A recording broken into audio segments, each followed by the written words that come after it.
welcome back to the Electric Vibe podcast. My name is Kurt Hoffman. I'm your co-host, and as always, and ever shall be, my smooth voiced brother from another mother to my left, Mr. J. David Silva, the Electric Man. Hello, and Kurt. I How are and you? as you know, good. I'm sorry, and I totally didn't even give you a chance. I didn't even change your name to Electric Man Silva on this, but we'll folks for the intro we'll just leave it as JD Silva, and then we'll change it to the Electric Man when we get our guest coming on today. We're filming two interviews today, recording, I should say. There's no such thing as film anymore. It's ones and zeros. Jay, who is our upcoming guest today? Our first guest, Kurt, is somebody that you and I have been talking about for quite some time. And the excitement level that we have, I mean, we're excited for all of our guests, but the Yes. excitement level that we have today to welcome Simon Phillips to the podcast. Uh, Simon is a rock and jazz fusion drummer, known the world over for being a solo artist, drummer for just a who's who of musicians across the globe. We're talking about Mike Rutherford, Toto, Asia, Roger Daltrey, The Who, Whitesnake. We could probably take a half an hour going on with everybody that this man has played with. The whole podcast, just the two of us talking about who he's played with, would fill up at least 2 or 3 hours. Absolutely. And, It's incredible. we are really excited to talk about his stint with Judas Priest, his stint with Jeff Beck, his teaching, his methodology, his influences. I know that we are both beyond excited to welcome Simon Phillips to the Electric Vibe podcast. Simon, thank you so much for coming to the Electric Vibe podcast. How do we find you today, sir? How are you keeping? Oh, I'm fine. It's well, I'm on the West Coast, so it's technically still morning. And being a And musician, it's very much morning. So we hope you're yeah. not Mourning to be coming on this podcast. Where specifically in California? Do you mind if we ask where I live you're? in a place called Ojai. Oh, hi. Okay. Oh, Ojai. sure, yeah. It's about 65 miles from Studio City or Hollywood. And it's Sunset not that Sound's not far. far. Sorry?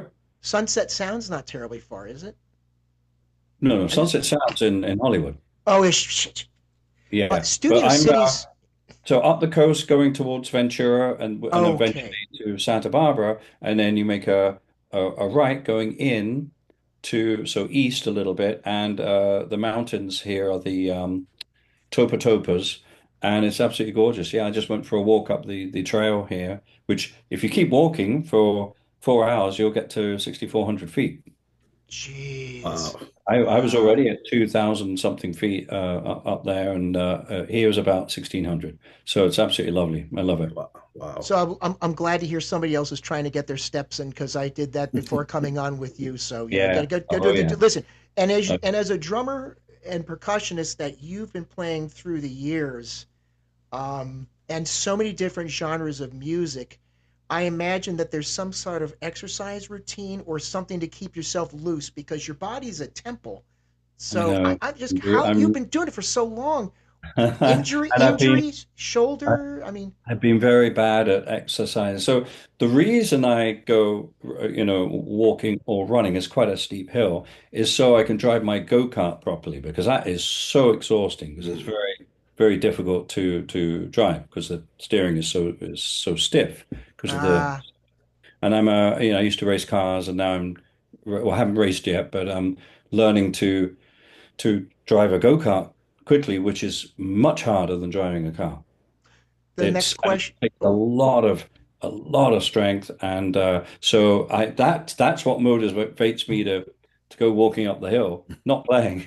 But then I go, oh my yeah, I've got a gosh. plane flight coming up on Wednesday. Yeah, I should, So yeah, I'm pretty Yeah. late, really. But there again, I never stop. So Yeah. Yeah, you're always on the go though, but and I know touring in today's landscape, and I do want to mention on this podcast because I'm going to actually have the honor and pleasure of seeing you play in your jazz rock band, Simon Phillips Protocol, who are playing folks at the Sellersville Theater Monday, March 3rd. Doors open at 7:30, and the show begins around 8 o'clock. Is yeah. it just your band? There's no opener or anything to that No, degree? just about. It's an evening with. Yeah, we're playing two sets there. Ah, Yeah. Oh, So fantastic. we go off stage for a little bit and recover and then come back home. Now, do you also change anything with the tuning of the drum heads or anything specific to that? I haven't changed my tuning in years. Or to retune it or recalibrate it is what I meant to say. Well, obviously, I mean, I change heads fairly regularly because Okay, they do get worn out and they do change their tone. And I like the sound of a new head as opposed to a played-in sure, head. got Um, it.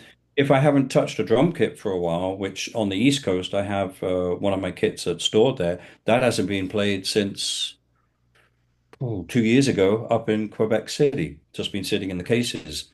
Now, Oh, these days with modern drums, they actually don't change that much. They're very stable. Uh, good. if they if they've been used a lot. If it's a brand new kit, a little bit different because there's a lot of stuff going on with the shells and the heads and stuff. But so I hope when we take it out of the cases and when I sit down and ding do do do do do, they're four front tom toms, and if I know they're in tune, then the rest is probably in tune. And then it's just a question of how does it sound in the room. Um, and I might make a few adjustments just to make sure it works in the room that we're playing with, you know. So I'm fascinated with your process and the instrumentation and all the different things that you do. I mean, next to Billy Cobham, you're one of the few drummers that comes to mind that has this ability with your ambidexterity, you favoring the left hand, I do believe. But Yeah, you set yeah, up yeah. your drum set right-handed, correct? Now, Yeah. question from a friend of mine, Leo. You get credit for this. He'll be coming with me to the show. Okay. Um, that with your ambidexterity and favoring the left hand, setting up the drum in the kit in the right hand style, does that afford you more freedom? Do you set it up that way because it'll afford you more freedom? What's the intent and purpose Well, behind that? actually, let's go back a little bit. I'm Yeah. right-handed. I was Oh, originally right-handed. okay. Uh, Okay. but okay, so in the 70s, we were all starting to expand our drum kits. Yeah. And I always had a fascination when I was looking in drum magazines with multi-tom-tom sets, which they were just starting to come out with. The Ludwig catalog, I think of 1973, Hmm. was this featured the picture of this drum kit called the Ludwig Octoplus, which was on the front cover Yeah. in this beautiful dark mahogany stain. And it Mm. had a set of eight concert toms, two bass drums, floor tom, and snare drum. And I mean, I was just like, what does that sound like? Because Yeah. at that time I was just using one rack and one floor. Well, actually, I added a second floor because I really love that tonality, and I'd never had it before. And when I switched to, I got my first what I call real pro kit, which was a Heyman kit in England.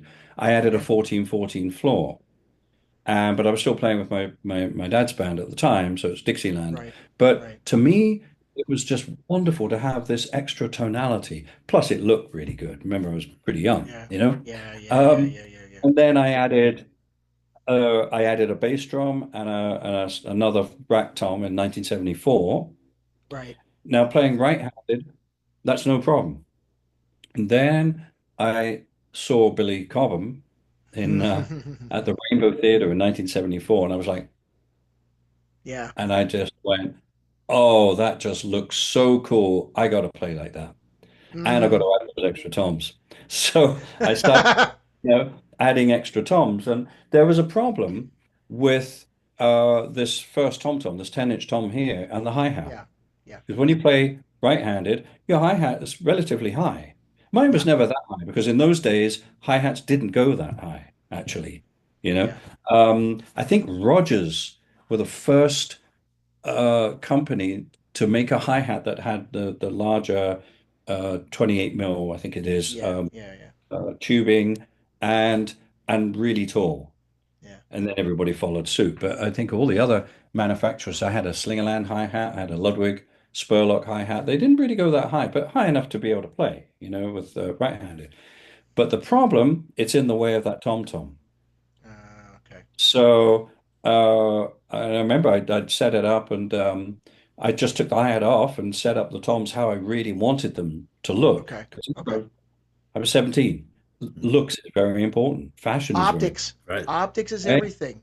Yeah. And optics is everything. And Jay, sir. So Simon, and it's fascinating, your first kits and your first setup. Can you talk about, you mentioned Billy Cobham. Can you talk about who your earliest influences were as a drummer, as you were becoming a musician? Right. Well, first would have been the drummers that played in my dad's band. Mhm. Sure. The guy that got me started when I was 3 years old, just by watching him, was a guy called Dave Rogers, who was a wonderful, wonderful player. And then I used to go to when I was home from school, so I went to boarding school. I would go to all. My dad would take me to all his recording sessions at the BBC. So I'd be sitting behind London's premier session guys at that time in the 60s. Um, Alf Bigden was one of them. Um, Oh gosh, I can't remember names, but they were all at that time, A-level studio guys that he would use on his sessions. And I just sit very quietly on a chair behind the drum kit and watch everything. And also, because I was into recording because of my mum, I was also looking at the microphones, and I was going, wow, one overhead, which would have been an STC 30, 48, 40, 38, 40, 38, I Wow. think, which we now know as the Coles. But it was designed by the BBC and Yeah. manufactured by STC. And all the horns, there are five horns, but only three microphones.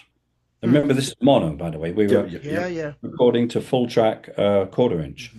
one head, one mono head. Now, and I'm looking at them. I didn't know this at that time, but a ribbon mic is figure of eight.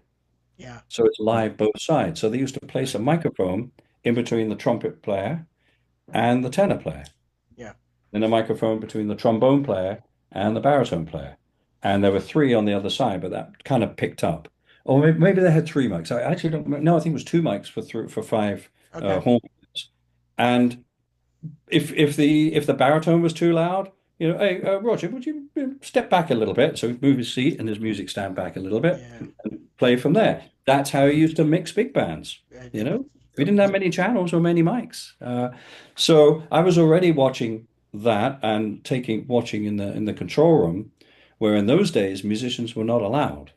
Only the engineer, the producer, the band leader, and if there was a singer on the session, the singer. Mhm. Maybe the lead trumpet player. But remember, the control room was tiny in those days, and one speaker in the corner, mono, Mm. Wow. tannoy dual concentric, red probably. So, I mean, that's how I grew up. So they were my first influences. But of course, I mean, Buddy Rich, Louis Of Bellson, course. um, oh gosh, I mean, pretty much anybody I saw that was playing in a big band. Mhm. Yeah. Um, and then slowly I started getting into rock and roll. And my Yeah. introduction really to rock and roll was through Chicago Transit Authority. Mm. I only Oh really liked wow. music with brass. And oh yeah, before that though, I then Peter Erskine, I saw him play with Stan Kenton. Stan Uh, Kenton. Yep. John Van Alden, who was playing with Stan Kenton.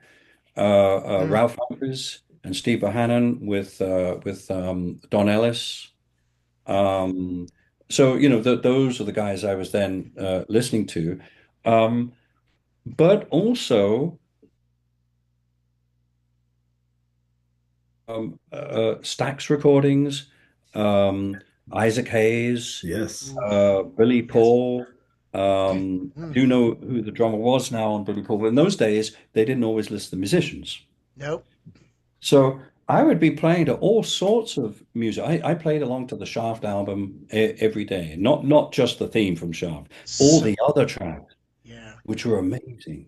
Yeah. I mean, and there was a Yeah. lot of jamming on it. There was a lot of soloing, just Hmm. playing.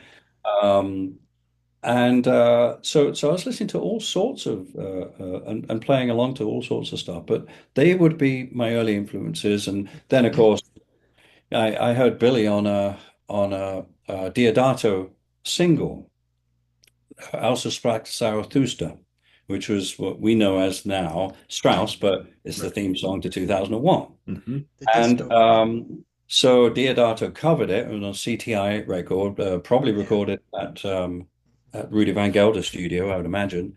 Um, and it's lovely. Stanley Clarke plays on it, Ron Carter plays on it, and I Jesus. heard this, and I'm like going, "This groove is just out of this world," because I was very much into groove.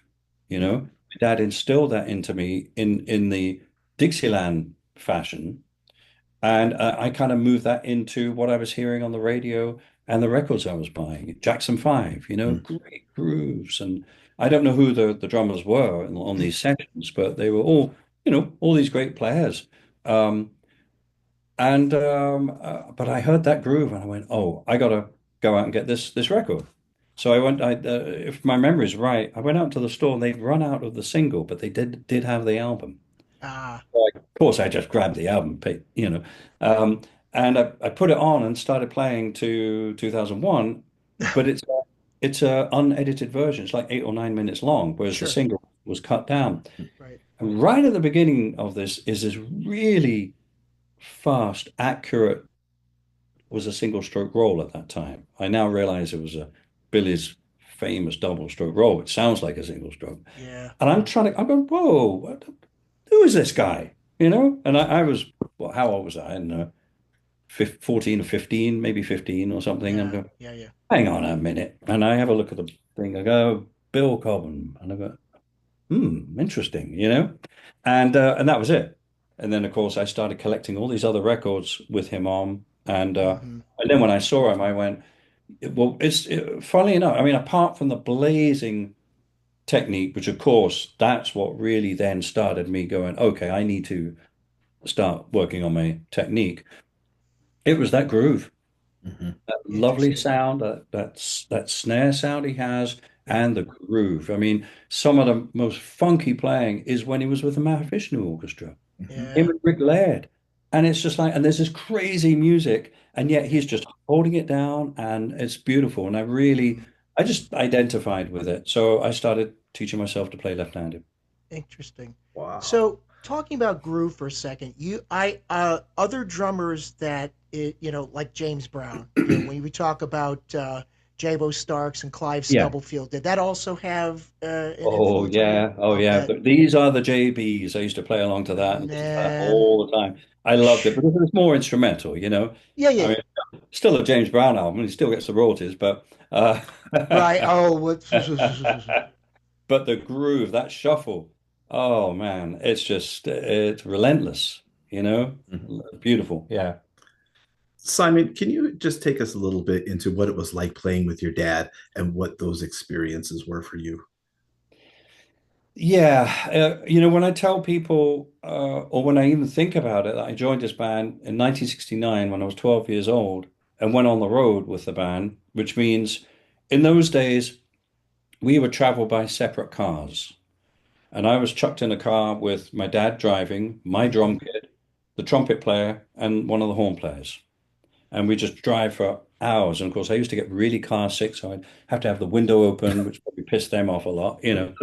And I had to lug my drums in, set them all up, and wearing a bow tie, dinner jacket, and patent shoes, and play 4 hours, 3 sets, reading charts.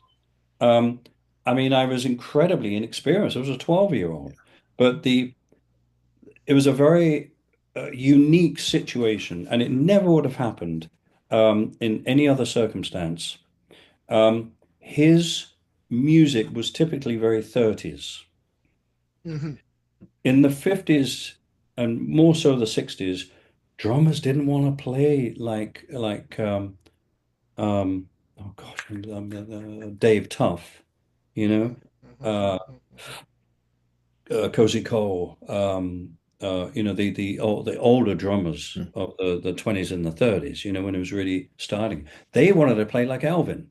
Hmm. Mhm. And my dad, He said, "This is not that music." He hated it. He hated bebop. He hated modern jazz. He just didn't relate to it at all. He was very, very, very traditional. Hmm. And Yeah. his band was, one of the tightest bands in England. I mean, it was amazing.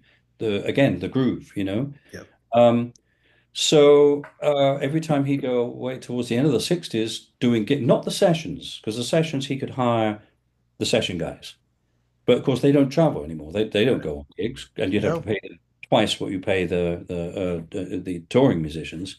Um, so he ended up with, younger drummers that really, frankly, didn't get the music or couldn't really play like that. They weren't interested in playing like that. Hmm. Um, and it would make him so angry, and he got back, 4 a.m. I think I was at home. I can't remember and was bitching at my mom, oh, the drummer this, drummer that. She said, okay, enough. So we have a jolly good drummer in this house. He can read music. He's going on the road with you. And he said, Wow. don't be ridiculous. He's 12 years old. Yes, but he can play your music. Yes. Hmm. Yeah. So that's how that came up. Now, he gave me a chance. I had to leave my school. I was at a prep school at the time. They wouldn't allow me to travel and play gigs and miss schooling. Had to find a local school, a state school that would, allow me to leave early from Thursday afternoon and Friday afternoon and come in late Monday morning and that kind of stuff. Yeah, I know it was pretty crazy. Um, and I did okay at my first gig, and so I was in the band. But the other band members, I mean, it was a little bit tough on them, especially the youngest guy in the band who was 30. He was right in front of my bass drum, and he used to play baritone and alto. And I didn't know dynamics. I'm playing as loud as I can. My bass player was doing this every single song, maximum triple 40. My dad loved it. He did. Oh. He said, finally, I've got, the groove, right? It wasn't that loud because there was a front head on, but Sure. comparative to what these experienced horn players are Yeah. used to, like they're probably going, fuck me, another, you know, you know. And one day we were traveling back. I think by that time we started traveling in the bus, and the horn player he took me aside. We said, "Right, sit down here, you sonny. The bass drum." I said, "Yeah." He said, "Not triple forte every single song for 4 hours, please. Feather the bass drum." And he taught me. This is a horn player teaching me how to play the bass drum. Really?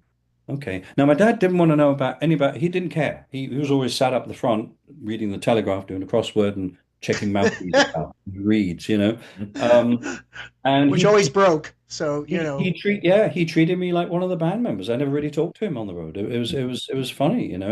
Um, and I started, oh wow. And then I realized, oh yeah, that makes a whole different vibe with the ride cymbal. And now the bass player, of course, relieved, he can actually hear his bass, because right. they some were using electric, some were still using upright, but they started using an amplifier. Uh-huh. Whereas, we still weren't using an amp. We had two microphones on stage, one maybe for the bass, one for the piano, and one for the singer. That was it. Simon, You what amplifier would that have been at that time? Not a Vox, I can imagine. Oh, I don't know. Who the I hell I knows? can't Because remember. with technology, Actually, and it couldn't have been any more than 15 watts, I imagine. no, Any it's probably a tube amp and it's probably homemade. okay, In England where sure, people were making their own amps, because they either couldn't afford an amp, a nice amp, or a combo, would have been a combo. And they just made do with whatever they can find and exchange them on, right, just like Craigslist. Oh, there's a tube amp, a linear. I remember I used to have one, a linear 30-watt tube amp. right. Big thing. I got two of them, for one for the left channel, one for the right channel, for my own stereo system. And they probably made a cabinet and put a 15-inch or 12, probably, gosh, I don't even remember, probably a 12-inch actually in those days. Uh, Yeah, yeah, I know. It's which they probably stole from an old radiogram somewhere. I mean, it was kind of like that. It was very cool. home built especially in the 60s. Yeah. Yeah. Now, with you being a top session musician and in your career, that has been your bread and butter throughout the decades and all different genres of music that you've covered. I mean, the names are staggering to the rest of us mere mortals here on Middle Earth. Jeff Beck, Jack Bruce, you've got to play with, Toya Wilcox, Yeah. right? And you've referenced that that's one of your favorite recordings you've heard your drum playing on, as the live album that you did with Toya, The live right? album, absolutely, yeah. Um, it was kind of strange. I was going up north up to Manchester to play on a 10cc album, Oh which funny wow! Steve Gadd had just played on, and he just went back to New York. Jesus. And so it was the first time I was actually going to be on a record with Steve. And they picked me up, both Eric and Graham picked me up from the train station. Yeah, And I'm riding in the back of the car, yeah. and Graham, just out of the blue, turned round and said, "By the way, I love your playing on the live Toya Wilcox album." I went, "Wow, really?" I didn't even think he would ever listen to that, you know? Right. Yeah, yeah, Uh, but I do remember at the time, I was very, it was just, often live shows, when you record a live show, yeah, typically it's the one before, the one after, the one you recorded, which was the great show. The one that was recorded is yeah, never the. yeah. But I think in that case, it really worked. And we just, Toya just actually re-released it and they sent me a vinyl of it.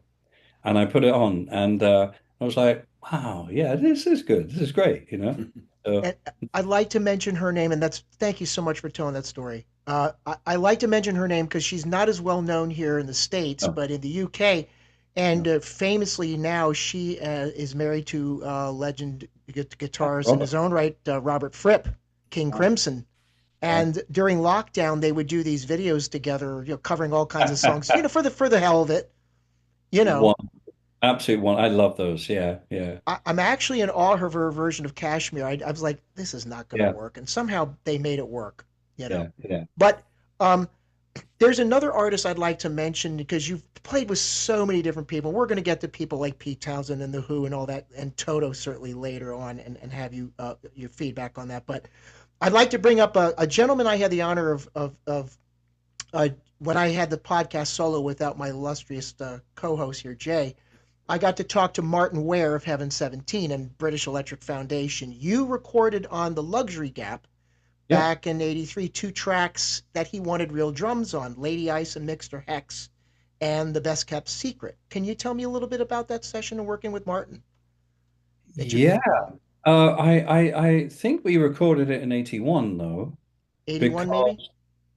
because I think so because in the next You're studio, right. Yeah. yes, we're mixing 90210, whatever it is. Mhm. Is that right? Oh, 90215, the Yes 90210. album, Yeah, with with Trevor Trevor Rabin and Rabin. all that. Yeah. Yeah, they were mixing next door in Studio 2, and I was in Studio 1, and this was the townhouse, and it had only just been, well, Townhouse Studios. a Yes. few years. Beautiful studio. I'm Yeah. pretty sure that was the session, but there again, it's very hard to remember because I played on a Human League album in the same studio with Colin Thurston. Uh, Oh, right. yeah, but I do have. I mean, I have to do this now, as it's just trying to remember all these things. But I do have, during COVID, I went back through all the diaries that I still had. I lost quite a few, but Oh my. and just having a quick look. I could probably find this really Sure. quickly. Uh, 10-year road, John Anderson. Okay, so no, maybe it wasn't. Maybe it wasn't 81. Maybe it was. Yeah, I Well, think when it's did the Yes 83. album come out? 83. 83. It would have been that album came out with Trevor Horn producing that. Took him a good 6, 7 months to get that together, I believe, if Oh, I'm The not Luxury mistaken. Gap, December the 3rd, 1982. Yeah. Okay. Martin That's Ware, it. Greg Walsh. Greg Walsh was the engineer. Yeah, yeah, yeah, yeah, yeah, yeah, Yeah. yeah. But Right. Okay. when I talked to Martin, he's like, of all the session drummers he's worked with, you were the best. He's like the Mozart of drums, Kurt. He's like the Mozart. That's exactly what he said. And he's a good lad from Sheffield, good Wednesday football club fanatic. And Yeah, yeah. and he said he brought in all this ancillary percussion and toms. He says, I just want the beat to be, and you said just you said something along the lines of just let me do this my way. Let me work this out and figure out. And he said, oh, now this is why this guy gets hired, because you added something to those two tracks that that just human beings have to be a part of. I Yeah. mean, I love some of the techno EDM stuff, and you've talked about this on other podcasts. I mean, you yourself make demos and use sequencers and all kinds of Yeah. things, and Yeah. you're mainly a Pro Tools guy for Yeah. recording. Yeah. But you this thing about demoitis, we could bring that up. That's a whole other Yeah. conversation. But Yeah. that you don't want to get necessarily married to whatever. Did they give you a demo at all, or did you just come into the session as here's what the track sounds? I mean, we're talking a long time ago now, so I would imagine it was all pre-recorded. yeah, So it was already on the multi-track, and we were using an analog tape, so the 24 yeah. track. So I would imagine they already laid it down onto tape, and there was a track there, and I just basically played to it, and then it would have been a click, and just listen to the track. That's pretty much how, unless it was a live recording Yeah. session where everybody's playing. In those days, that's what, and even now, that's pretty much kind of how we do it. Everything's been done, and then you kind of I call it underdubbing. You know. Underdubbing. Love it. I love Love that. it. Love it. Love it. Love it. Love it. Yeah. Simon, because you've worked with so many different people and you kind of just touched on it, your methodology, so to speak. But when you're going into a new project, can you talk a little bit about how you approach? Because you've worked with so many different artists. What is your approach when you're coming into a new situation and working with a new artist or a different artist? Well, if we're talking about purely just playing, Mhm. not as a producer or Right, right. Playing first and then producing, if you playing, will. Yep. um, uh, best laid plans and all that, they never work. It's so funny when I listen to a track. Say, okay, well, we go and we step, the drum kit gets set up, mic'd up, and we get sounds. And once we're ready to go, okay, play me the track. So they play the track, and sometimes they might have a chart, maybe not. Usually in England, there were no charts, and you would write your own. But in those days, I used to just memorize it. I mean, I was much younger then. Now I have to write it down. But Mm. I would listen to it and I go, oh, I know what I'm going to do. Okay, yeah, it gives me ideas. And then when I go out and play, I play something totally different. It didn't come out the way I thought it would. It's just weird like that. Yep. So I look at it. In fact, when I play music, even when I play music repetitively, like on the road with Protocol, I try Mm. to start with a clean sheet, just an Okay. empty sheet, and then just let the music dictate what I play. That's really how it works, and I've been doing that for years, Mhm. and I think that slightly comes from doing sessions when they were all charted sessions, and you had no idea how the song went, or you would be given as a tempo, and for some reason, I don't know why this was. It might be just easier in the headphones. I was always allowed to count the tracks in. Mhm. So I'd ask the MD or the composer, well, what's the tempo and what's the groove? What are you doing? And he kind of just goes like this, like Mhm. this. Okay, all right. And I just remember that tempo. Remember, we didn't have click in those days. Yep. Mhm. I just remember it, and I'd go, right, everybody ready? Here we go. One, and just count it in. Dagadum, bum, whatever it is. Yeah. You're playing this music which you've never even heard, but you're reading it. Yep. It's the most wonderful thing to do. It really is. Sure. And it heightens your intuition. Mhm. That's what it does. It's because you're having to make up. It's not just playing, 8 bars groove with a Yeah. drummer, Yeah. and then a couple of bars where there's a figure to play, right? So you play the figure, but you've got to listen. What's the bass doing? They may not have written in a bass drum pattern, or often what I used to do, they'd write a bass drum pattern. I would just ignore it. I wanted to hear the music first, and I sometimes would just come up with my own part. And I mean, the very picky arrangers would go, "That's not the bass drum part I wrote." No, it isn't, is it? But how does it feel? No. You made Yeah, it How does it better. feel? it actually feels pretty, you know.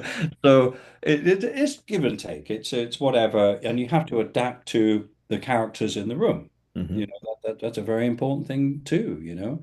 So, but I really try not to plan anything. I just kind of throw, it's like throwing mud at the wall and see if it sticks. Hmm. Uh, and I do that. Most of the sessions I do now are on my own here at my house in my Yeah. studio. Um, I listen to the track as I'm looking, of course, hopefully it's been recorded well. These days, a lot of people are recording themselves. So Yeah. sadly, the engineering side is not that great. The gain structure is all over the place, which makes it very difficult to build up a headphone mix. Hmm. So the first thing you have to do is make sure that there's not an audio file that starts like this and goes like that, or it's like here and then goes like this, but they are still because they've been punching in, they didn't get their gain structure right. So often I have to spend a couple of hours just sorting out the session so it's listenable. Yep. That's very important. You don't want something blaring in your headphones when you're trying to play. Um, and then, but I'm listening to the tune as I'm kind of doing this. I go, oh, yikes, those guitars are loud. Let's go and clip game them down. And okay.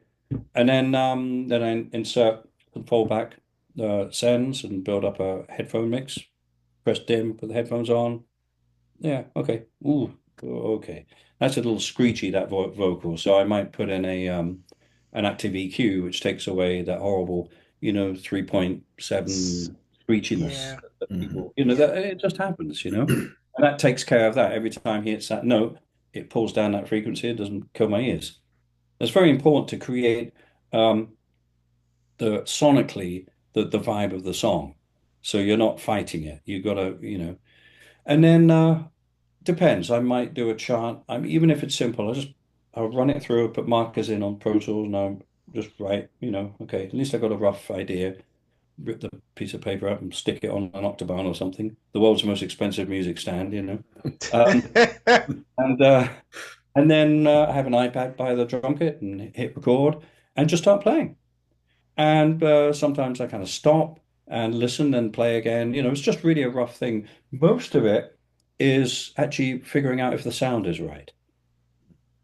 And when Excellent. I say that, really the only instrument I change is the snare drum. Hmm. I have a big shelf of all these different snare drums in. And depending on the type of music, the tone of the snare drum will set the tone for the whole song. So pretty much everything, nothing else changes. Occasionally the kick drum, I might try a different thing with that in terms of whether it should be damped or whether it should be quite open. Um, but and that gives it a really nice vibe. But it's the snare, and I'll go in, have a quick listen. I can usually tell even when I'm playing, this is not right. Now listen, okay, all right, let's try that Ludwig. So I'll put that up and tune it to where I think it's going to be. Do another pass, maybe just not even the whole pass, just a verse, B section, and chorus. Hmm. That and I go, okay, all right, let's try this one, and I might do that 3 or 4 times with 3 or 4 different snare drums until I find one that's really working with the music. And as you change that snare drum, of course, they all have different volumes. So what that means is and different spreads. It's not just your snare drum channel, it's what the overheads are picking up. Hmm. So if you're using a really high tuned, like wooden snare drum, that has a lot of transients. It's going to leap onto those overheads. So you might have to reduce the gain of those overheads. You don't want them peaking out. That's going to now change the whole balance of the kit, of the close mics versus the overheads versus the room mics, right? That's another thing. Ambience. The ambience mics, I have a double story house, so I can put them at the top of the stairs or halfway down. Um, and then I also put that through a transient design. I can actually change the length of the decay and the attack Hmm. to, so if it's a slow, heavy song, I can just wind those Yeah. 2 pots, right? Attack full, and or minus full, and a sustain full. So it takes away the transient and then opens up. So it's that gives the character of the song as well, you Yeah. know. And then by the time I've got figured out the snare drum, pretty much got the song together, and then start taking. Mhm. That's it. And it's Oh, my wow. take on it. I mean, there's no producer in the room apart from me, and so I just hope I'm making the right decisions. And sometimes with some artists, I get to a point in a song where, ooh, especially the complicated stuff, the more proggy stuff. Hmm. No, this is not right. It just doesn't that transition is wrong. It just doesn't play. And I think, well, how about if we turn it into a 6/4 bar or chop something out? So I save the original session, I chop it up a bit and go, yeah, that's better. That now moves smoothly, out of this Yeah. whatever section that's in seven into, something else. And then I write them an email. Of course, they're often, 9 hours ahead, and just hope it's right, And then I get an email back. 9 times out of 10, I get the email back. I was always worried about that transition. That sounds great. So, it's just experience. That's all it Yeah, is. yeah. And I feel no matter how complex the music, it's got to feel right. Mhm. It's got to At feel the end of great. the day, To me, that's so important. I was recording Virgil Donati on a Planet X album. I was engineering. And there was a guy from Modern Drummer who came to look at the session, check the session out and watch. yeah. And I don't even know what the time signature was. It was crazy time signature. But he said, so funny, your foot is always tapping four. And it is, no matter, even though it's going across the bar line. Yeah, yeah. And I said, well, at some point it's going to land on one again, isn't it?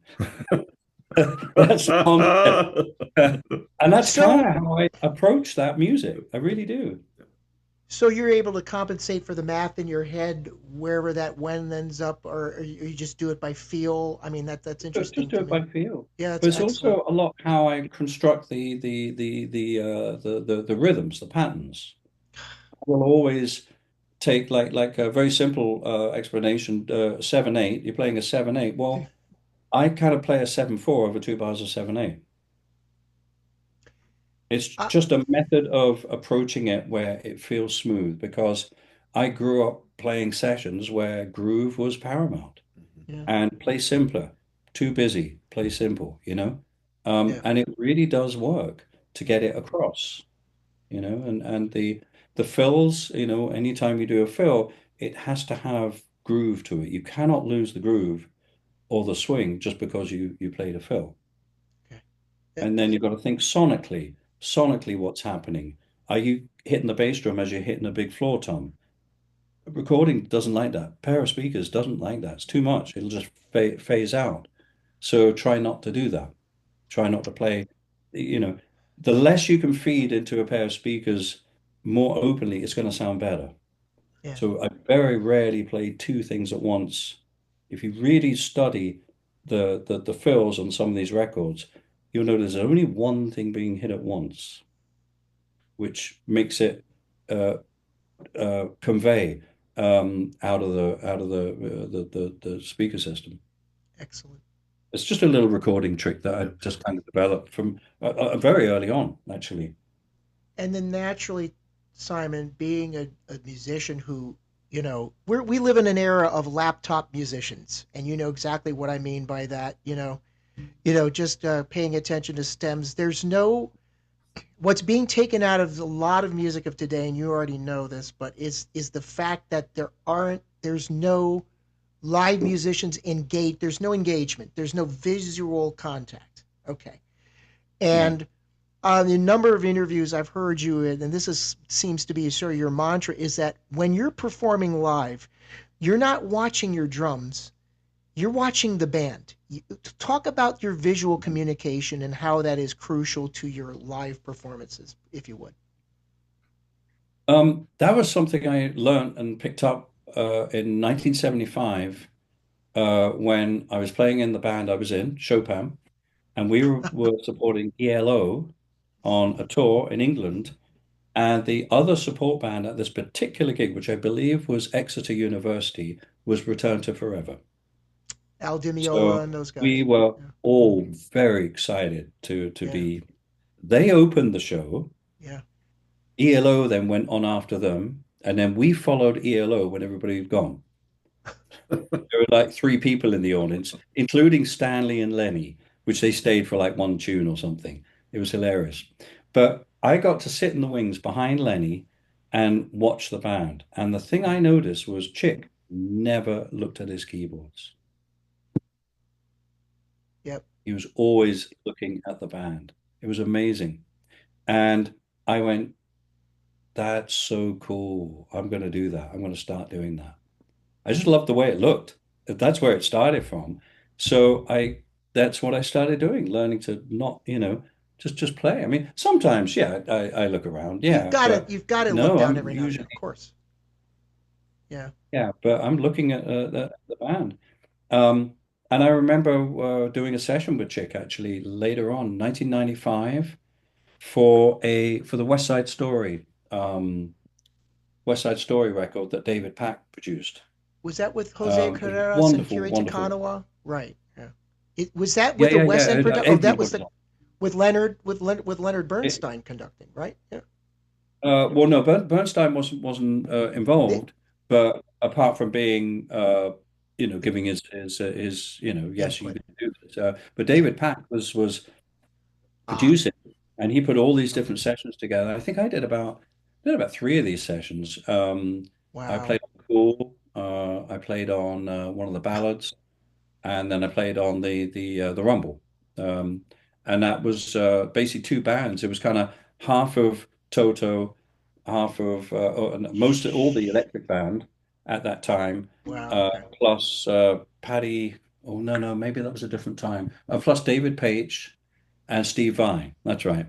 Um, Jesus. and I remember Wow. looking at These Chick. names. He was doing the same thing. It was great. It was lovely. So I kind of learned that from him. Mhm. Well, you have a proficiency on your instruments where you don't need to look down. It's like a pianist who knows where all the white and black keys are, doesn't have to do that. They have the luxury of being able to offer that engagement because you know what the Yeah, hell you're doing here. yeah, yeah, Bottom line. yeah. Uh, just your insights are just it is who why you have gotten the gigs over and over again, and all these different genres that you're able to the layman's like ourselves, you know, that it seems seamless, but I know you always seem to have an intent and purpose. But at the end of the day, as long as it feels right, and it works, that's where it seems to go. I'd like Yeah. to go back to 1976, if I might, for a minute, because this is where I would first see your name. You know where I'm going with this, so. Um, so for a lot of hard rock, and you didn't call it heavy metal back in the day, for me, being the rock and roll fan that I was as a teenager and looking through Judas Priest's back catalog, you're credited and only played sessions on Sin After Sin. And many credit you for this 16th note double bass technique on tracks like Dissident Aggressor. Okay. And I've seen where you've said, well, yeah, I might be one of the first. I'm paraphrasing, but you credited Tommy Aldridge when he was in Black Oak, Arkansas, to doing that. So, Yeah. Where Yeah. did you get the idea when you worked with Judas Priest in that session? I'm curious how that. And it was at Battersea. Uh, was that Pete Townsend studio? I think at that time, or not quite. Rampart, yes, yes, Okay, yeah, Rampart Rampart, yeah. Studios. So, can you talk about Mhm. your in that zone, where you came up with the idea? Were they encouraging it? Was Glenn Tipton like, hey, can you give us this, that, or anything? Or how did that all come about? No, no. So, well, when I started playing double bass drum, 74, I didn't really know what to do with it. Ah, That was the thing. How does one play this? And frankly, I hadn't really seen anybody that it really knocked me out. I wasn't I don't think that's quite what it should be, you know? I mean, probably Carmine was Carmine. yeah, Mhm. he was Okay. probably doing The beast. groundbreaking in terms of double bass drum. Um, so, um, so I'd been doing sessions, not all of them, but some of them with two bass drums since 1974. Okay. Um, and they are featured on various records. On the Chopin record, I play double bass drum on one of the tunes, all the way through pretty much. Um, and then through 75, some those sessions, and then 76. Um, I think the main session was Roger Glover, Yes. Elements. Hmm. We Deep went to Purple's Munich. Roger Glover. Yeah. And there was opportunity there to use some just fast 16 playing, And it was from those sessions that Roger started when he was producing, booking me for all his projects, which one of them was Judas Priest. And in those days, most people didn't have demos. Some people did, but most people just played them in the rehearsal room or even at the studio. It Yeah. goes like this, you know. Right. And that was the same with Judas Priest. We went to a rehearsal room, and Glenn just said, "Right, here's the first song. Starts like this." So we started playing and said, "Right, now the next bit goes like this," and we just kind of hooked it all together. But it was only really as I got to know the tunes. I thought, oh yeah, it just felt natural to go, well, how about I do this? But I didn't really discuss it. I just played it, and we went and listened back in the control room, and everybody was digging it. So, but we didn't know at the time what the monster we were creating. And Hard to then, put, can't put the genie back in the bottle now, Simon. Too late. but even before that, we recorded House Tricks with Jack Bruce in '76, Right, and right. also Ray Russell's solo album, who was in the band with me in Chopin. There was plenty of double bass drum on those. I was using my Ludwig Octopus on all those Okay, recordings. okay. Was this around the time you recorded for David Coverdale's first iteration of Yeah, Whitesnake as well? that, Right. that was Okay. 1976. Same. That in Hmm. fact, that was the second record I did with Roger because he Right. was. Okay. Yeah, we did Roger in. We were in Munich like around May or June, right after Zeppelin were there, actually at What Musicland. Musicland where they recorded Presence? Right. Yeah. Yes, And yeah. Queen. Queen did a whole bunch of sessions there as well. Oh yeah, at the time that was Yeah. kind of the studio, but it was also handy because of the tax situation in England and Europe, Yes. Oh and yeah. everybody was Oh yeah. moving to Germany anyway. So yeah. Well, you want to keep your quid where you can. So I'm It's sure that rock in has to. those days. Yeah, You know what, Simon? Uh, I'd like to ask, and we're going to obviously talk about some of the acts that you've played with. Can you give your thoughts on touring? yeah. but you can. Uh, And well, yeah, I it's really nice not to have to tour that much these days. I mean, it It's gets after travel 50 years sucks. of doing it, it gets a bit tiresome. It's also changed a lot. That's the other thing. I think um, so. Back in the 70s and the 80s, touring. I mean, touring in England is one thing because it's all domestic. It's all by road, but touring in Europe that was kind of tough. Touring in the States was just wonderful because once you'd flown over to the States and once you got through the immigration, which was always tricky, it's never changed, always been tricky. Well, once here's your work permit and everything. And once you were in the country, it was like a huge playground. It was fantastic. Uh, every hotel used to serve breakfast, real breakfast on real plates with real knives and forks. Hmm. It was absolutely wonderful. You could get on a plane and travel 1 hour here. Remember all the short hops you used to be able to do before sure. Yeah. public. Puddle Um, Jumper it, Airlines. Yes. it was wonderful. Hmm. PSA, Braniff, uh, all these airlines and um, Eastern. Eastern. Yeah, it was great. It was Uh-huh. lovely. But now touring the States, it's opposite now. Yeah. Touring the States is just I don't like it. A lot of these hotels don't even serve breakfast. Mm-mm. A lot of them have what I call polystyrene breakfast, which I think is really Hmm. it's just I don't know, it's just the standard's just gone way down. It's not that much fun, especially after COVID. A lot of places are closed, a lot of Right. Yeah. bars don't stay open, and this is in Europe as well, by the way. Yeah. Um, and as you know, traveling anywhere now with the laws of traveling and the Yeah. security, it's Yeah. just no fun anymore. Yeah. No. Yeah. It's no No. fun. TSA and going through security and it's mayhem. And Hmm. that's why most bands don't want to fly. I mean, unless they can do it on a private plane, then that's great. Yeah. Yeah. But most of us can't do that, and so we No. prefer to travel by road. Yeah. Um, yeah, so it's not that much fun. Um, Also, I've never been good at playing repetitively, playing the same music over and over again. I get bored. And that was going to be where I was going. The differences between being able to branch out when you're in the studio, whether it's playing or producing, but versus having to do the same thing night after night after night, 6, 7 months. I mean, it must have just gotten tiring. Oh, I get tired of playing my own music. You I mean, said I that a looked number of down. times. Yep. I printed out a set list for this tour. Now that's my set list. That's all you're going to see. Oh, And I'm looking. I've got. Oh, I'll do that now. It's funny. I just I need. What I loved about doing sessions back in the day was every day. I mean, sometimes it'd be 3 sessions a day, two drum kits, one at the first studio, one at the second studio, and the first one goes to the mhm. third session. You never know what you're going to play.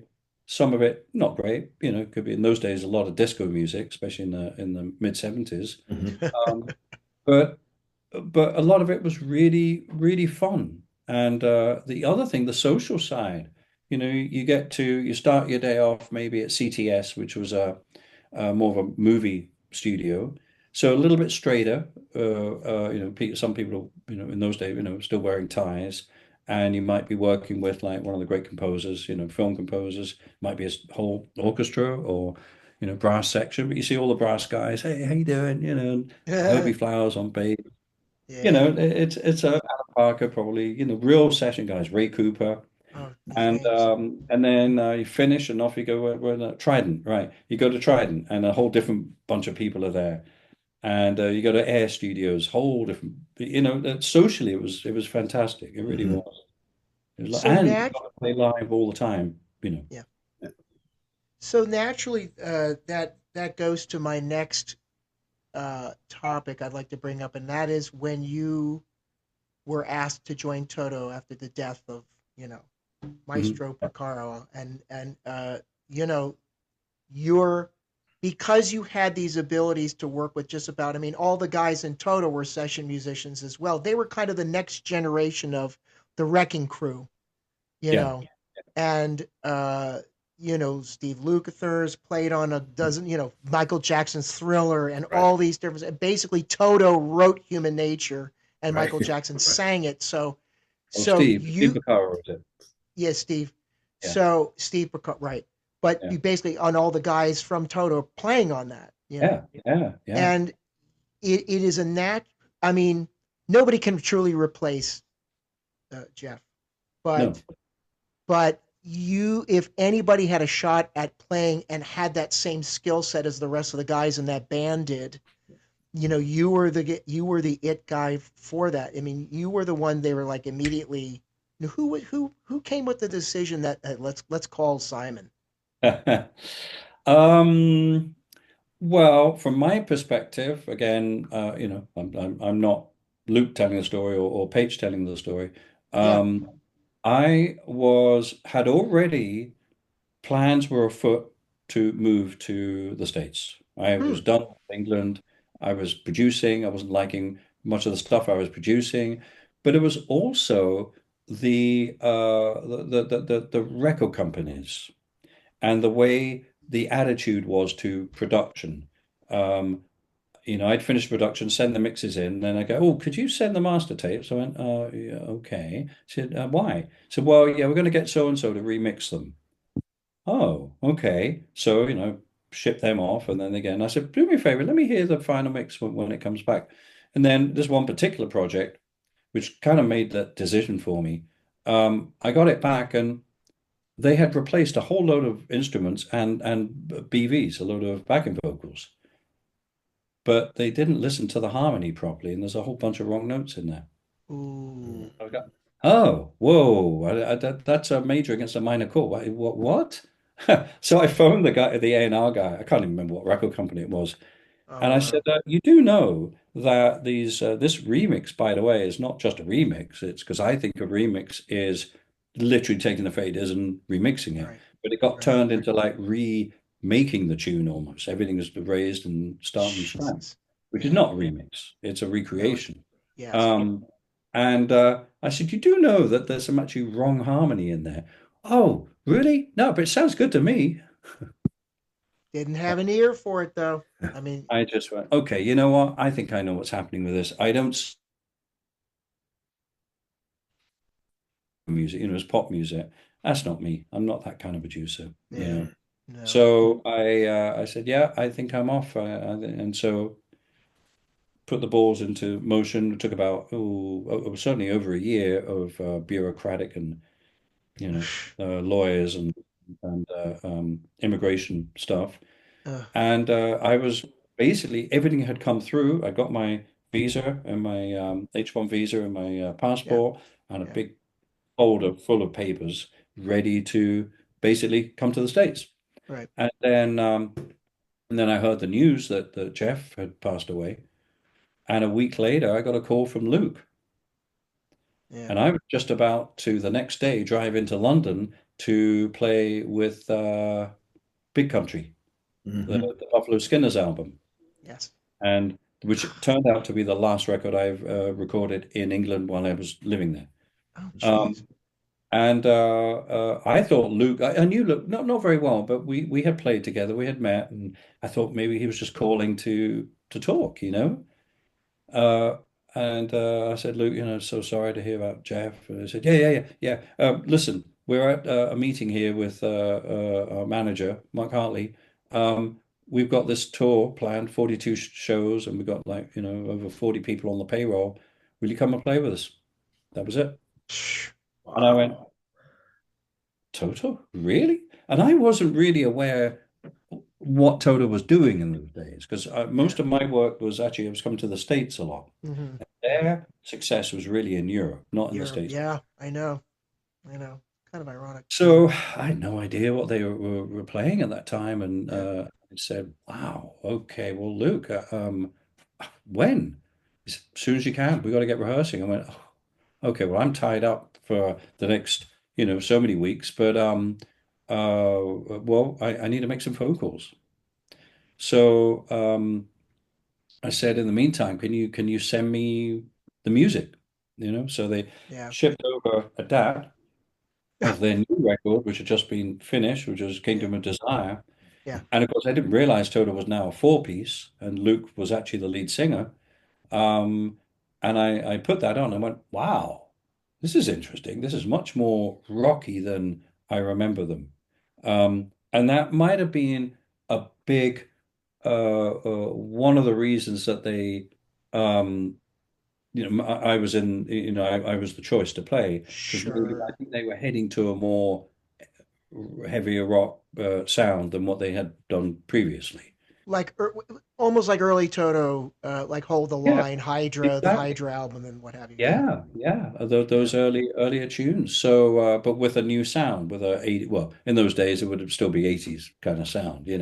Sure. Um, and um, and then I phoned everybody that I was booked for, and everybody was really, they knew I wasn't going to be able to play on the record or do their gigs or whatever, but they said, no, no, that's fantastic. Go and do it.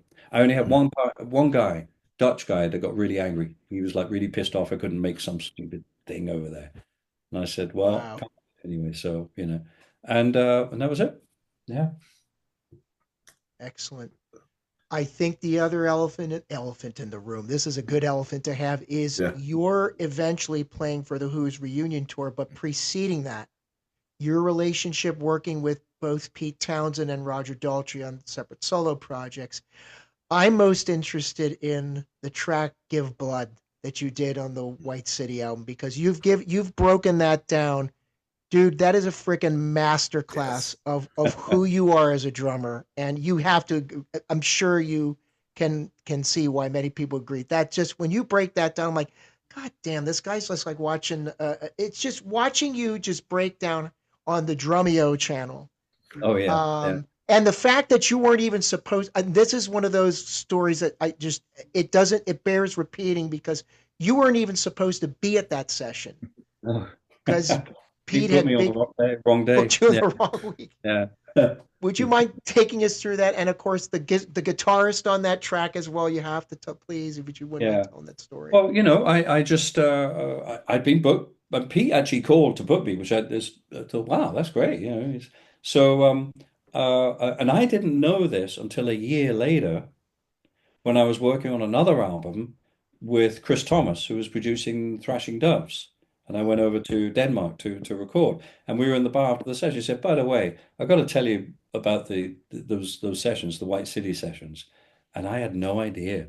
So I drive down to, it was quite a long drive down to Twickenham, Eel Pie. Hmm.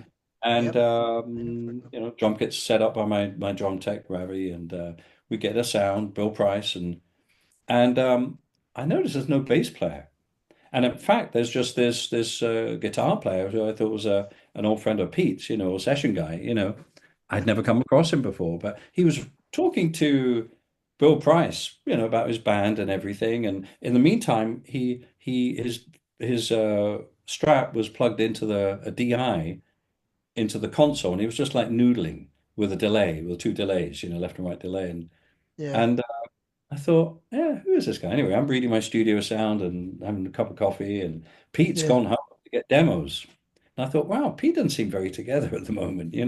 He's normally very, knows exactly what we're going to do. Yeah. Anyway, he comes back, and I can't remember maybe Give Blood was in fact the first tune. He played it, and okay, great. So we go out, we start playing, and Dave's out there. Well, of course, I didn't know it was Dave at that time. This guitar player was out there and he got this great sound, lovely sound. I went, wow, this guy's, yeah. And the delays and stuff. So that's what we played to his delays. There was no click on that track. And uh, no bass player. And Rabbit turns up. So obviously Pete must have called Rabbit, said, get out of the studio. We need you. And Pete was playing Wow. acoustic in the booth, in his ISO booth. And we do one take of it and we go in and listen. And Chris Thomas is all a bit pissed off and he goes, look, can you just play kick and snare? I said, what? I said, yeah, can you just like just play bass drum and snare drum? Okay. And I was like, wow. I didn't understand why he was asking. That was part of the reason. And so we go out and I play the whole song with kick and snap. But this is ridiculous. What am I doing? So I'm, improvising and doing some stuff. And we come back in. And he goes, what the hell was that? I said, well, you asked me to play kick and snare. Yeah, but I didn't ask you to do all that other stuff. I said, well what do you mean?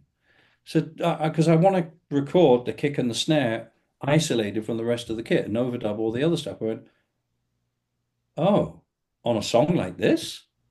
And then we started getting into it a little bit, and Pete's like, "Oh, great, we're gonna have an argument," Winding you up. Always good for a session. And anyway, he said, "Oh, fuck it, do whatever you want." So, and I'm like, "This is really making it so complicated. Why don't we just play the damn song?" So anyway, out we go again, and of course, in the meantime, this friend of Pete's playing guitars, of course, wonderful. It sounds great. I'm going, Yeah. "Wow, that's pretty good." And Pete's got always sounds amazing. Time is great. His sound and it's Yeah. beautiful. Yeah. It was supplying some harmony and stuff. So you know, and I think it was only the third or fourth take. That's the track you Uh, hear. what No what punches, or one take all the way through, and we go back and listen, and wow, it sounds pretty good. And then we moved on to the next track, and then I go home. I drive home actually. It's quite a long drive to where I used to live. And my wife then, she asked, so how did the session go? And I said, it's a bit strange actually. Don't quite know what was going on. And well, said, who was playing? I said, well, it was just Pete and Rabbit. And this, I guess he's a friend of Pete's. He's a guitar player. He said, what does he look like? I said, well, he's got really short hair, but it's kind of roundish face. And she went, Dave Gilmore. I said, no, no, no. Dave's got really long hair. I said, yeah, well, 10 years ago. I went, oh, fuck, really? And then I drive the next day, and as I'm walking into the studio, there's a little anvil case from his tech, which said Pink Floyd on the Oh, side. Jesus Christ. So My uh, goodness. And I you'd never worked with him prior to that. no, no, it's the first time Wow. we ever met. So Wow. I went into the billiards room and I said, hello, good morning, everybody. And I noticed that there was this, I was driving a Porsche 928 at the time. Okay. And I noticed this brand new Series 4 928 parked opposite on the other side of the road. Oh, I said, is that your 928 out there, Series 4? He said, yeah. I said, what's your stereo system like? And he said, oh, it's great. Because I wasn't very happy with mine. He said, come and have a listen. So we go and sit in his car. Of course, now I know who he is, but I'm not letting on. I mean, I've done a whole day, you know. And he puts on a Jeff Beck track. it's something you played on, right? I don't remember what he put. That's the funny thing, because this was 85. So it was before Guitar Workshop. He might have put Yeah. on a there and back tune. I think he may have Wow. done it. Yeah, it was, and I went, Wow. oh, no. I said, oh, I played on that. He said, yeah, I know. That's why And he that was wanted it. to let you know he knew what was up. Yeah. Okay. And then from then we became great buddies. Wonderful. Wow. In fact, I just saw him recently when he played in Hollywood at Oh, the Hollywood Bowl, and it was so uh, lovely. He was I in. want and Steve Gadd That's on oh drums, my no less. goodness. Steve Gadd was on drums for that, I believe. No, he wasn't. No, who's the drummer? Wait a minute. Oh, Uh, I don't remember his name. help. English. It was all pretty much all English band except for Greg Fillinganes playing keyboards. Oh, Yeah, well, Greg Fillinganes. Now, is that a wow. guy you've played with ever on a Oh, session? yeah, Yeah. Greg was in Toto for a while. Oh, yes, he was. Wow. That's Yeah. right. Yeah, so God, Greg. we've done sessions together, and uh he played on the last record I did for Toto, Falling in Between. Yeah. Mm. I mean, Yeah, Greg Fillinganes, we're talking, of course, songs in the key of life. yeah. Well, and For on and on. Stevie. On Amazing. and on, I know. Michael Jackson stuff. Yep. I Yep. mean, he's a fantastic player. Have you ever worked with a keyboardist, Anthony Marinelli? Are you familiar with that name? No. Okay. He was the programmer for that, and he has a fantastic YouTube channel. They break down how they recorded all that. I'm going off the reservation there a little bit, but Right. it's guys like you and yourself and Marinelli and all these folks that just can eloquently show how the sausage is made, so to speak, and you don't mind sharing that, which is, Yeah. you just seem really refreshingly, I'm a former opera singer. I had 14 seasons at the Kennedy Center with Maestro Domingo as our artistic director, and some artists are very, very down to earth, and some, as you know, can be Yeah. right old Oh yeah. pains in the butt. Yeah. And you just are just so refreshingly down to earth and just sharing your time and talents with us and all the different sessions. I really want to just thank you again, for being here and sharing all that you've shared with And us. But I'm sure, Jay, you would be remiss if we didn't ask about eventually getting into the Who's reunion tour in '89 Hmm. and and of course, now wait a minute, with Roger Daltrey, did you work on Under a Raging Moon? Were you part of that whole? No, you weren't. Yeah, I didn't think no, so. I didn't play on that record. No, Okay. don't think I did. No, no, I didn't. No. I know that's something you played on so many sessions. You kind of have to do a double Right. take for No, yourself, right? I do remember. I think I heard about it, but I wasn't asked to play on it because I don't think Roger really knew me at that time. He didn't Okay, know what he did. It was Pete. I was always in Pete's Pete. camp as a. Hmm. Okay, because you're on all of the classic Pete solo albums. Empty Glass, even Cowboys Have Chinese Eyes as well, and all that. I play on one track. I think maybe it's just Yeah, one track. Slit Skirts. Yeah. and I think Let My Love Open the Door. I think that was a drum machine or something at that point because I know he messed around with. Or did you play on that? I think I played on that, didn't I? Jesus. Wow. Ah, Simon. It just I think Let My Love Open the Door was that was an underdub session. oh. If I remember correctly, I did two tunes, uh, Let My Love Open the Door and I Moved. Mm. And they were done up at Air Studios, Air Studio 2, after we had done the Wessex studio sessions Hmm. for the rest of the record. Um, and I believe I just used a single kit on that for some reason. I really don't remember why or Okay. yeah, it was a session. It was just a short session, so I think I just took yeah, I think there was a single kit on that white Ludwig. But I'm pretty sure that was Let My Love Open the Door.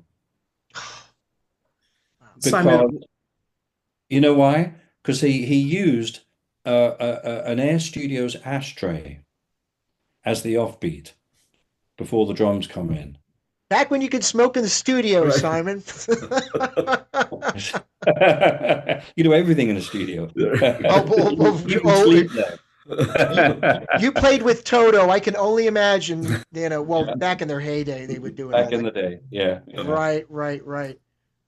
Um, so going out and playing repertoire that Keith Moon, Court was part and parcel to, save for, face dances onwards. Right, right. What was that whole setup like for you in transformation? I mean, you're not obviously going to copy note for note what Keith Moon plays, but in terms of the feel of playing the Who's repertoire, how did that? I've always played the music, Hmm, whatever the music requires. I've never really, I mean, I listen to all the tracks, and same with Jeff as well, with Toto, same with Charlie, with Mick Jagger, you know. Um, oh, but I would just basically play the music the way that I would play. Now, there's a couple of times where I think it was one or two of Keith's drum fills made me just laugh so much. I decided to play them every night because I thought they were so off the wall and so fantastic. But otherwise, I just played it like I would play anything really, just what the song required, really. but you got to work with John Entwistle and being part of that rhythm section. Can you talk? I mean, he's really kind of a lead player in a way. Oh yeah, yeah. Okay, so can you It talk about the interplay between you and just it's a geeking out? different way. It's a different kind of playing. Yeah. It's not the kind of playing that you connect with a bass player in a studio like with Anthony Jackson or anybody really. It's a very different form of playing and approach. So, and it's also quite on top. The Yeah. the, the groove, it was always energetic and quite on top. And that's Oh really not yeah. the thing. I'm more, but Behind the beat. sit back. Yeah. Yeah. So I would say it took about a month before John and I really gelled. Okay. If I'm to be really honest and critical about it, yeah. I mean, we had a great time, but Yeah. to me, it took about that time before I think John and I kind of found where suddenly we were centered and driving the band the way it should be, you know.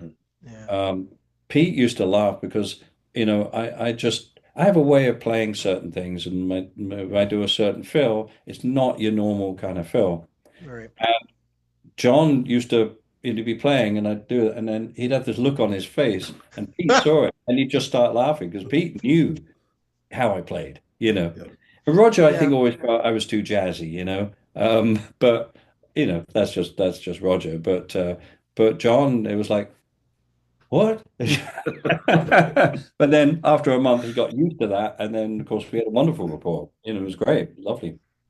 I'd Wow. say because you'd worked with, I don't want to say they play the same way, but had kind of would Jack Bruce have been a good comparison or not in terms of No. that you could improv a little bit, or did he stick? Did he Yeah, but also Jack improv? was much R- more in the groove, in the pocket. Okay, that's what I thought. That's Yeah. what I thought. Okay. It's just Jack was very harmonically adept. I mean, Yeah. I the last time I played with Jack was just before I left England. So we did some touring in 1992 Hmm. because we used to live in almost the same village. It Oh was in the wow. next village, and Yeah. um, it was the first time that after not having played with him for such a long time, it was the first time that I realized, hang on, he sounds like Anthony Jackson. Okay. Now, I know a lot of people would think, really? How could Jack sound like Anthony? Well, harmonically, Okay. he can. That's the interesting thing because Jack's harmony was beautiful. He's singing, first of all, he's playing. Mm-hmm. Okay. Um, but I would notice stuff and I go, oh wow, that was great, you know. Now it turns out that Anthony and Jack had never met. And Anthony was on tour with Hiromi, and sadly I wasn't there because I was out with Toto, so Steve Smith was there. Yeah. Had I been there, I would have introduced them, Mm. and of course, with the history as well. But anyway, at the end, Anthony, I think, or Jack came over and they met. And of course, huge fans of each other.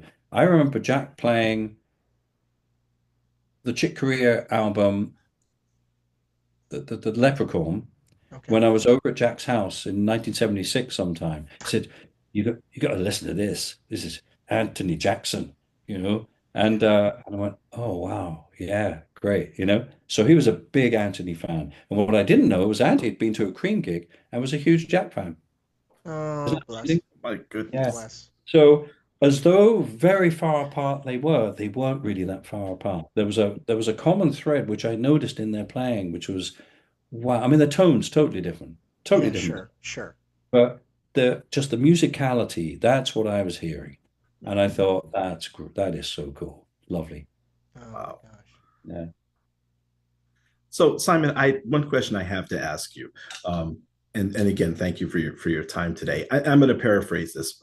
Buddy Rich had made a comment, obviously years ago, and he said that the drummer is the quarterback of the band, and nobody really watches the band leader. And again, I'm paraphrasing. yeah. Can you give me your thoughts on that? Related to your role with all of the many acts that you've played with.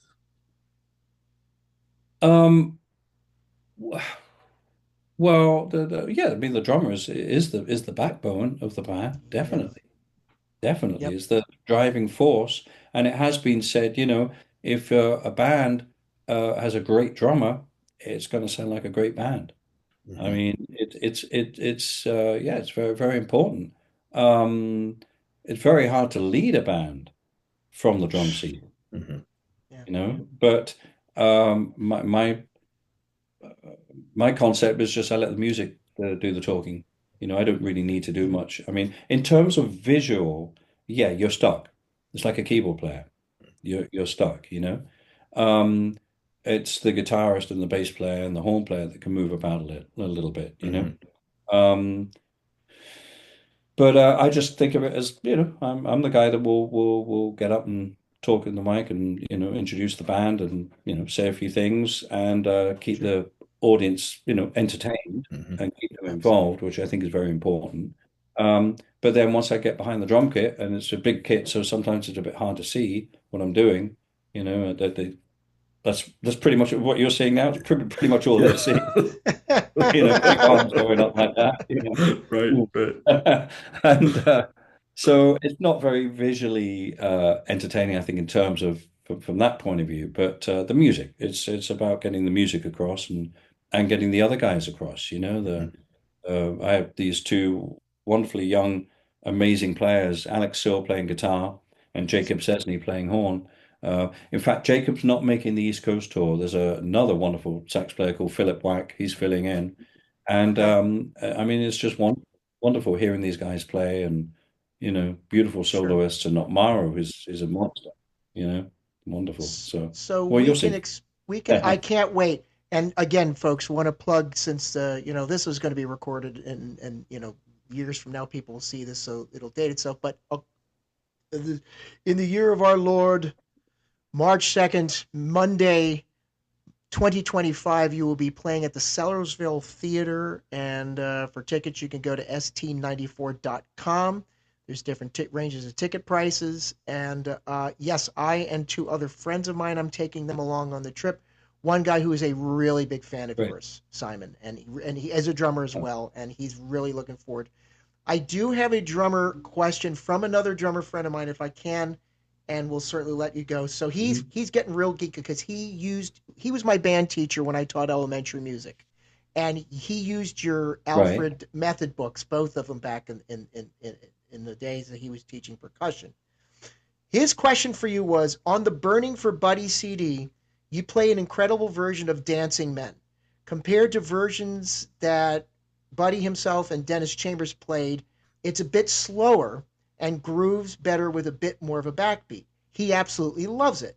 Now, his question to follow that up was how did that tempo and groove come to be?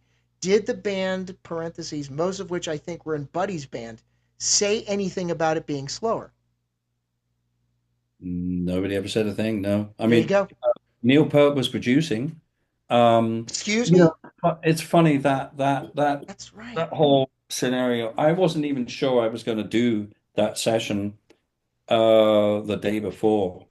Okay. We were still kind of discussing things, and I didn't want to play that song actually. It's not one of my favorite songs, frankly. Um, I didn't find it very melodic, it was a little bit, you know. But anyway, so I listened to Okay. the track on the way in. I think I was either doing a photo, something with Tama, which was Okay. in Bensacola, yeah. And I hadn't even, I mean, I'd heard the song, but I didn't really learn it. So on the way in, Joe Hibbs, who was the guy at Tama, he was driving me into the city. Um, and I had the cassette in the car cassette player or CD, whatever it was, and doing a chant actually in the car, you know. Uh, And we arrive at the power station, and my oh, kit's there, and actually, we recorded three songs that day because there was Norwegian Wood, Good uh, Dancing Men. I'm sorry. We had a little bit of a technical glitch there. Could you say the three Oh, songs again? Your screen froze for a hot sure. second. We did three songs that day. Norwegian Wood, Beautiful. Goodbye Yesterday, and Dancing Man. Oh, okay. So Dancing Man was kind of the main one that Neil really wanted me to play. So Huh. I think we ran it through. I don't really know where the tempo started. I think I just counted it in. Maybe I was a bit tired or something, but Yeah, there I, you I go. think that was the problem. To me, it sounds. I always feel it's always on the edge. And if you listen to the melody, if you play it too fast, it just sounds wimpy. Bam, ba-da-dee, da-da-da. It's a little, I don't know. So So you by wanted the maybe, melody. Okay. yeah, I just wanted to sound, I don't know, a bit more powerful, really. You know. I don't know how it ended up at that tempo. It's interesting. I never even knew that. The one thing I do remember though was talking to the band about the dynamics. Because the problem was, you see, if I get into like that kind of scenario, the big band scenario, I Yeah. want it to be real. Yeah. And here was the problem for me. Yeah. The whole band were in a huge ISO booth. Yeah. The drums were in a room on their own, Yeah. and the piano and the bass player were in another ISO booth. It's not how you record big band music. Hmm. It's just not. The drum sound on it is just not the right sound. It's too ambient. Uh, it's just no, you lose that tightness of the band. And in fact, you can hear, I've noticed on some of the other recordings of other people playing, um, they're not really synced. There's a bit of a delay between the way the band play. It doesn't quite groove for me. It's interesting. And that's because you're not set up in a more traditional Yeah. band setup. The trumpet players are right there with the Yeah. drum. Bass player is right here, piano. Now, of course, that makes it a little more difficult to record, but then you've got to know how to record a big band. And then the other thing is, well, I've got that stupid drum kit. It's not a big band drum kit. It's, you know, Yeah. Yeah. Yeah. Yeah. so Yeah. that will cause a problem too because it's too big. Then you're further away from the people that you need to be close to, you know. Yeah. So it and that's just my old-fashioned, thing of playing with a bigger band, let's say, nine-piece, 10-piece. It's the same thing. Whether you have three. Oh, were we freezing up? You might. Did We might have frozen. I don't know. Yeah, okay, as long as this is well, No, we're sometimes the internet. no. Yeah, You came out fine with that. And I want to right. say, it sounds like now that we're talking about the way this big band was not recorded the way that you would have preferred, almost circles back to your roots playing with your father Yeah, yeah. because you It didn't have does. that immediacy of communication among the band, and that's how you were raised. That's how you grew up, Simon. I mean, it's that Exactly. exchange. It's that Yeah, exchange of energy. Being in a Zeppelin covers band myself, I know that. Well, of course, I do know the drummer is the quarterback. Let me put it to you that way. We got a guy who's a hell of a drummer. So, yeah. and he does. We do look at each other because when you're doing some of the stops and starts like nobody's fault but mine, you have to look. Right, You right, have right. no Yeah. choice. Yeah. But it's just such a pleasure to get you to come on here and talk about your craft. And I'm looking forward once again. You're going to be at the Sellersville Theater Great. Yeah. Monday, March 3rd, Yeah. 2025. Doors open at 7:30, and there is a nice place to eat next door. I don't know if you've been at the theater Yeah. before. Yeah, I've Okay, been there yeah, you before. Yeah, yeah, it was great. okay. Yeah, lovely. I Yeah. casually scrolled through one day, and that's when I texted Jay and said, "Hey, man, Simon Phillips is coming to town with his solo band. Yeah. Let's Yeah. go." Unfortunately, Jay's not going to make it because he lives in Connecticut. I'm in the Philly metro area, so but Okay. I'm looking Okay. forward Yeah. to this. Jay, do you have any final thoughts you'd like to? Uh, Simon, I just wanted to say again what a pleasure it was. Thank you for sharing your time. I hope that we can obviously stay in touch. We'd love to have you back again, Oh, and absolutely. Yeah. we're just very grateful. Great. My Absolutely. pleasure. My pleasure. Thank you. And as I always say, if you like what you hear, and if you're watching us on YouTube, you can hit like and subscribe there. Any of the sound formats that you hear us on. And as I like to always close our program out with thanking our guest, Simon, once again, thank you. We could spend another 3 hours, which I'm sure you don't want to do, but you're just one of these treasures in the music world, and we appreciate that you're still here. Thank you for taking your time and your talents for. Thank you for the music and the memories, most importantly. And as I All always right. say, folks, a rising tide lifts all boats. Jay? Yes, and Simon, Great. thank you once again.